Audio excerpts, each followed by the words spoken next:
held space here and appreciate you for doing so with us, because going back over your birth as a part of the healing journey is not dwelling on the past. You don't go there to change what happened, because that's simply not possible, but going there with good support, people with unconditional love who are holding space to really listen, to be able to make a difference in the future for you and for others. This has the potential to positively and powerfully change your now and your future. This was my birth after trauma. I was in a lot of pain, yes, but my screaming is more emotional pain than anything else. I didn't lose a part of myself during my healing birth. I found parts of myself that were missing from my first traumatic birth. Not everyone is able to heal with a second birth. Healing can take a lot of work. This was a huge privilege, and I'm thankful. I don't think that I'm fully healed, but I've found peace. Experience has fallen short of what you deserve or what you have desired. You are heard and you are listened to. We feel you and we stand in your corner. We are using your experience and your story as a fuel to the fire to truly make a change. You are not wrong, and you are not alone. We have a responsibility to do everything in our power to accommodate the portal that brings life to this planet. It is our organization's obligation to raise the standards. After my tear, I was looking online trying to find some support, figure out how women are doing after their tears with their future pregnancies and labors, and if they chose to have a C-section or if they chose to have a vaginal birth. And there was really nothing online. There was one group that was very small. There were not very many active people in it at all. So you would not get a lot of responses to your questions. I decided to actually create a support group for women who had fourth-degree tears on Facebook. And we now have over 1,100 members in that Facebook group from all over the world. Over half of them are in the United States. I think 33 countries at least are represented in the group on every continent except Antarctica. So it's been really amazing talking to the other women. I've found out that I really am one of the lucky ones as far as healing goes. I was able to go on and have 2 more vaginal births after my fourth-degree tear. I chose to have home water births for them because with the water birth, I wanted to reduce the risk of tearing, which I had second-degree tears with both of them, they were nothing compared to the fourth-degree tears. The healing was very easy for me. But I know there are plenty of others who choose to have C-sections.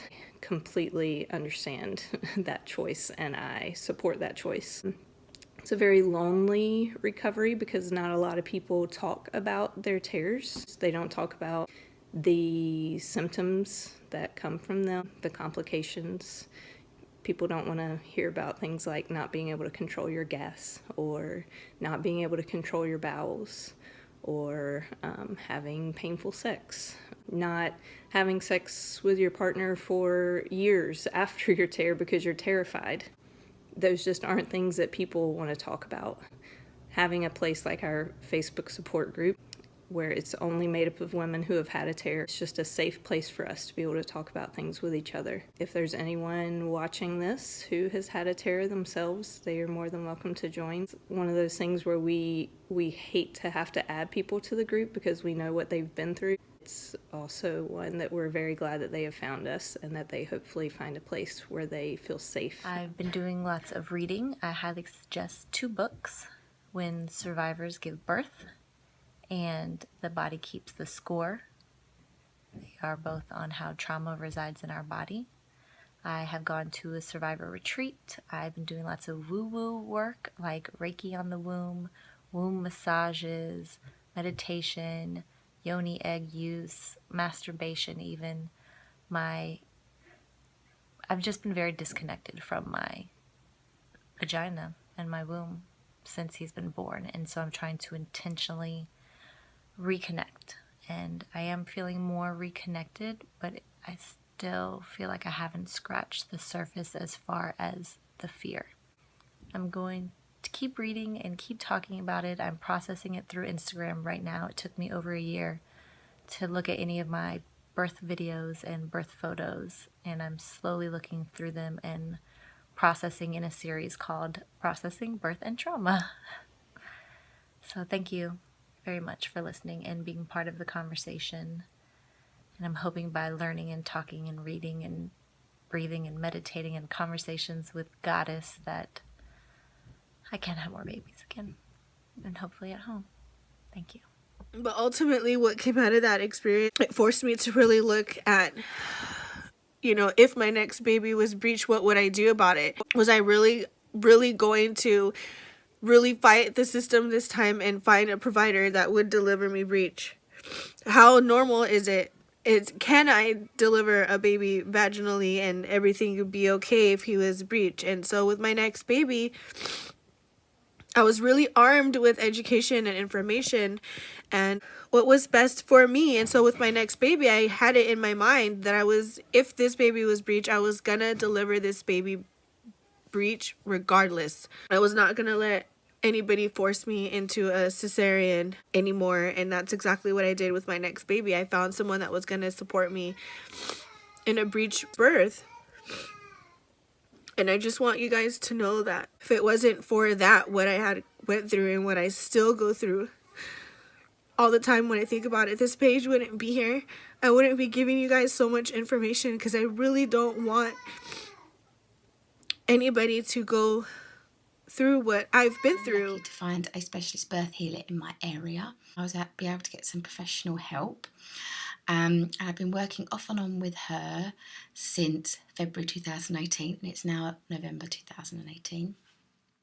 So off and on with that, and I've also read How to Heal a Bad Birth, or reading parts of it because it's quite a deep read. For me, the biggest healing came from recognising that I had a problem and it wasn't my fault, and what I was experiencing was not postnatal depression, it was post-traumatic stress disorder, and just having that diagnosis made me feel lots better. Talk to friends and family about it, close friends and family who understand and really listen and validate my opinions by doing deep listening with me. That's my biggest outlet at the moment. We have a happy ending now, and me and my son are very well connected, and actually I think part of our bond is going through the traumatic experience together, which I'm not saying I'd wish on anybody, but if something positive has to come out of it, I'm really glad for that, and because we are very, very close.